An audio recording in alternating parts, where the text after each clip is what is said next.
1890년 미국 인디애나주의 한 농부의 아들로 태어난 커넬 샌더스라는 한 남자가 있습니다. 이 남자는 6살일 때 아버지가 돌아가셨고 이 이후에 어머니가 재혼을 했는데 그 상대 남자가 진짜 막말로 개쓰레기인 거예요. 이제 나나 내 동생들을 자기 종 부리듯이 막 부려먹어. 결국 새 아버지의 악행을 참다 못해 샌더스는 14살 어린 나이에 집을 나와서 홀로 독립을 하게 됩니다. 14살. 그 어린 나이부터 먹고 살아야 되니까 이 샌더스는 보일러 점검원, 보험 판매원, 철도공사 인부 등 다양한 일을 닥치는 대로 하며 살게 돼요. 하지만 늘 돈에 쪼달리는 거예요. 하루 밥 사 먹을 돈도 없어. 그러다 보니 이 샌더스는 먹고 살 걱정을 덜기 위해 출생 문서를 조작해 16살 나이에 군대까지 들어갑니다. 군대 가면 새끼 밥은 걱정 없이 먹을 수 있으니까. 하지만 넉 달 만에 쫓겨나요. 조작한 게 걸린 거죠. 그렇게 힘든 시절을 보내던 그는 19살 때 한 여성을 만나 결혼을 했고 가정을 꾸려 아이까지 낳게 됩니다. 이 이후에 이혼도 하고 다시 다른 여자와 재혼도 하고 와리가리 하는데 여튼 이 샌더스는 30살의 나이에 첫 사업까지 시작하게 돼요. 첫 사업 아이템은 오하이오 강을 오가는 전기 연락선을 운행하는 것. 우리 남이섬에 배 타고 들어가야 되는 것 마냥 그 배를 운영한 거예요. 그런데 얼마 뒤에 이 오하이오 강에 다리가 세워졌네. 자동차라는 새로운 교통수단까지 나왔네. 와, 사람들이 차를 타고 가지 배를 안 타네. 그러면서 그의 첫 사업은 완전 쫄딱 망하게 됩니다. 솔직히 망한 데는 앞서 말씀드린 이유도 있지만 좀 자질구레 사업을 더 했는데 다 망했단 말이에요. 그 이유가 가장 큰 게 샌더스가 되게 성격이 급하고 좀 많이 괴팍했대요. 한 성격 하는 거예요. 그러다 보니 좀 싸움질로 사업이 아예 틀어지는 경우가 꽤 많았다고 합니다. 여튼 막대한 자금적인 손실에도 불구하고 그는 굴하지 않았습니다. 포기란 없다. 새롭게 떠오른 자동차에 주목한 거예요. 자동차를 사람들이 많이 타고 다니네. 자동차를 타려면 기름이 필요하네. 그래서 바로 그냥 주유소를 차려버린 거예요. 하지만 1929년 세계 대공황이 찾아오면서 말 그대로 주유소 사업은 망할랑말랑까지 갑니다. 와, 이거 망하면 안 되는데.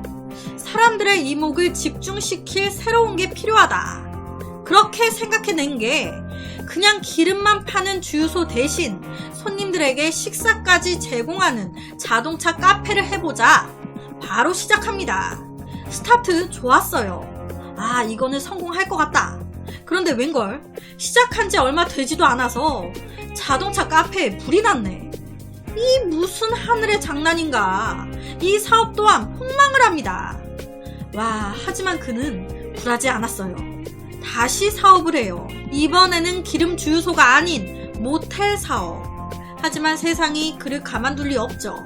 바로 이때쯤에 정부에서 2차 세계대전이 시작됐다면서 민간에 가스 공급을 중단시켜버린 겁니다. 휘발유 배급제가 실시된 거예요. 그러면서 이 사업 또한 폭망합니다. 와, 나는 사업에 소질이 없나? 하는 것마다 족족 망하네. 하는 사업마다 세상이 안 도와줘. 그런데 여기서 한 가지 궁금해지는 게 있습니다. 사업을 한다는 게 한두 푼 드는 게 아니거든요.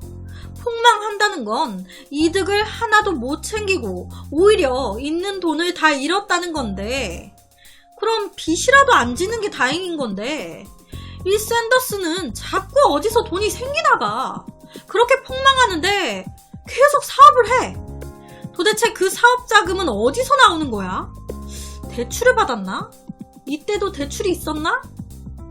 빚도 지고 한 사업이 망하면 다른 일 하면서 돈을 더 모은 뒤에 다시 그 돈으로 사업도 하고 한 것 같더라고요. 그렇게 여러 사업을 하다 망하면서 그의 나이는 어느덧 60대가 돼버렸습니다.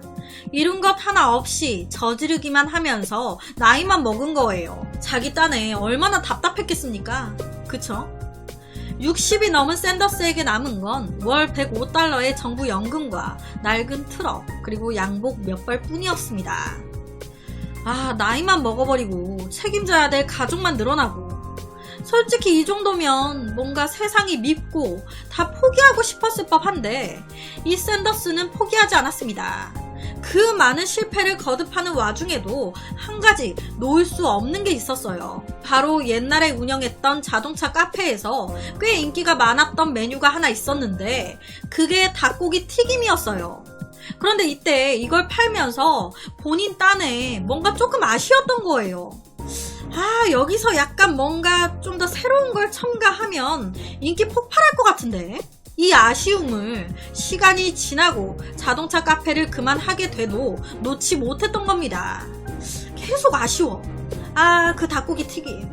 그래서 다른 사업하고 망하면서도 그 닭고기 튀김에 매달려 신메뉴 개발을 거듭한 겁니다. 그 닭고기 튀김에 쏟은 시간과 열정, 그 결과 그는 11가지 허브와 양념을 더해 그만의 비밀 조리법이 담긴 미국 남부식 닭고기 튀김을 개발하게 됩니다. 이미 식당 운영에 실패를 맛봤던 샌더스는 다시 식당을 차리기가 뭐 돈도 없고, 그리고 또 내가 차리는 족족 망하니까, 그래서 이번에는 아내와 함께 트럭을 타고 미국의 전 지역을 떠돌면서 자신이 개발한 닭고기 튀김 조리법을 팔러 다니기 시작합니다. 하지만 이 역시도 쉽지 않았어요. 내가 사업하는 사람이라고 쳤을 때 무슨 듣도 못한 할아버지 할머니가 찾아와서 닭고기 조리법이 있다고 돈 주고 이 조리법을 사라는데 사겠습니까? 안 사죠. 사람들의 냉대에도 그는 포기하지 않았습니다. 이때요, 샌더스는 무려 1008번을 거절당했대요. 그러니까 1000번이 넘게 1000군데 넘는 사업체를 다 찾아갔던 거예요. 나이 60이 넘었는데. 이게 말이 1000번이지. 이런 많은 거절에도 불구하고 샌더스는 포기하지 않고 자신의 조리법을 알아봐줄 사람을 끝까지 찾아다녔습니다. 그리고 드디어 1952년 미국 솔트레이크 시티의 식당 사업가 피트 하먼이라는 옆에 사람이 괜찮은 것 같네요. 제가 그 조리법 살게요. 드디어 1008번째 피트 하먼이 산 겁니다. 이때 샌더스 얼마나 짜릿했을까요? 손꼽아 기다려오던 그 날이 드디어 온 거잖아요. 이때 피트 하먼이 샌더스의 조리법과 상품명까지 그대로 사용을 했고, 팔리는 닭 한 마리당 5센트의 권리금을 샌더스에게 지급하는 방식으로 진행했는데, 이렇게 탄생한 것이 바로 켄터키 프라이드 치킨 1호점 KFC의 시작이었습니다. 그러니까 이 샌더스라는 60 넘은 할아버지가 KFC의 대표적인 모델이자 흰 백발의 머리와 동그란 안경, 그리고 귀엽게 자란 염소 수염에 하얀 양복을 입은 우리가 알고 있는 KFC 커넬 샌더스입니다. KFC 1호점을 시작으로 그의 사업은 말 그대로 대박을 쳤고요. 현재 미국이 뭐예요? 전 세계를 아우르는 대규모 치킨 프랜차이즈로 성장을 했습니다. 현재는 전 세계에서 4번째로 규모가 큰 패스트푸드점이라고 해요. 과거 사업에 연이어 실패하면서 엄청 가난했단 말이에요. 태어나서 어릴 적부터 독립해 살다 보니 늘 항상 먹을 것에 쪼달렸고, 사업도 하는 족족 다 망했잖아요. 그러다 보니 비싼 양복이나 옷을 살 돈이 어디 있습니까? 입에 풀칠하기도 바쁜데. 하지만 사업하는 사장님들에게 조리법을 팔러 다닐 때 그냥 꾀재재하게 갈 수 없잖아요. 또 격은 차려야 되니까. 그래서 아쉬운 대로 가장 싼 여름용 하얀 양복만 입었대요. 그런데 오히려 이런 그의 모습이 트레이드 마크가 된 거예요. 양복이 여름용 한 벌, 겨울용 한 벌, 딱 2벌 있었대요. 흰 머리에, 흰 수염에, 흰 정장까지. 사업에 성공하고 1980년 90세의 나이에 사망한 그는 무덤에 묻힐 당시에도 힘들었던 시절을 상징하는 하얀 양복을 그대로 입고 있었다고 하는데요. 와, 정말 사람 인생, 내 인생의 그래프가 지금 당장 힘들어서 밑바닥을 치더라도 80에서 100세까지 계속 밑바닥이 아니거든요.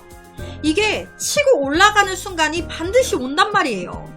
그런데 이거를 존버, 진짜 막말로 존나게 버티다 성공의 맛을 보느냐, 아니면 이걸 못 버티고 그냥 나락으로 더 가느냐, 이런 차이인 것 같아요. 만약 나락으로 더 간다 해도 분명히 거기서 또 치고 올라가는 순간이 다시 옵니다. 혹시나 오늘 KFC 할아버지 얘기를 듣고 계속 사업한 거 보니까 저 사람 돈이 있었나 보네, 뭐 살만하니까 저렇게 했겠지, 돈이 있었나 보구만, 저러니 저러지, 나도 돈 있어봐, 나도 저렇게 했다, 이렇게 생각하실 분들 계시지 않을까 싶은데 그렇게 꼬아서 생각하시면 안 돼요. 저 당시 저 할아버지 딴에 고민 없었겠냐고요. 나이는 60이 넘었는데 책임져야 되는 아이들의 와이프에, 낡은 트럭 하나에 와이프 태워서 1000명 넘게 사람 만나 내 요리법을 봐달라고 막 굽신굽신 하면서 계속 거절당하면서 이렇게 영업한다는 게 절대 쉽지 않습니다. 앞서 말씀드렸지만 남아있는 게 정부 연금뿐이었는데 빚 끌어쓰고 조금씩 일해서 모은 돈 다 갖다 쓰고 한 거예요. 많이 힘들고 덜 힘들고 이런 거는 모두 내 판단인 건데, 내가 저 상황이 돼보지 못한 이상 힘듦은 함부로 판단할 수 없는 거고, 덜 힘들든 더 힘들든 결론은 다 힘든 거거든요. 부정적인 생각은 부정적인 일들만, 긍정적인 생각은 긍정적인 일들만을 불러온다고 합니다. 지금 힘드신 분들이 계신다면 내 인생이 계속 이러지 않습니다. 도대체 하느님은 나한테 얼마나 큰 행복을 주려고 지금 나를 이렇게 힘들게 하는 거야? 무슨 좋은 일이 생기려고? 뭐 이게 말은 쉽지, 막상 힘든 상황일 때 이렇게 생각하는 게 정말 어렵긴 하죠. 저는 개인적으로 이렇게 진짜 생각을 많이 하려 하는 편이거든요. 진짜 와씨 진짜 짜증난다, 또 얼마나 좋은 일을 주려고 나한테 또 이런 시련을 주냐, 이런 말 진짜 자주 합니다. 제가 현재 상황이 힘들더라도 앞으로 올 기회를 위해 지금부터라도 열심히 노력하다 보면 내 힘듦을 뒤집을 인생 역전의 순간이 온다는 거. 실패 없는 성공은 없다고 하잖아요. 이 영상을 보시는 모든 분들 좋은 일들만 생길 겁니다. 좋은 기운 듬뿍 받아가시기를 바라면서, 그래서 오늘은 1000번의 실패를 딛고 대성공한 KFC 할아버지에 대한 이야기를 가지고 왔습니다.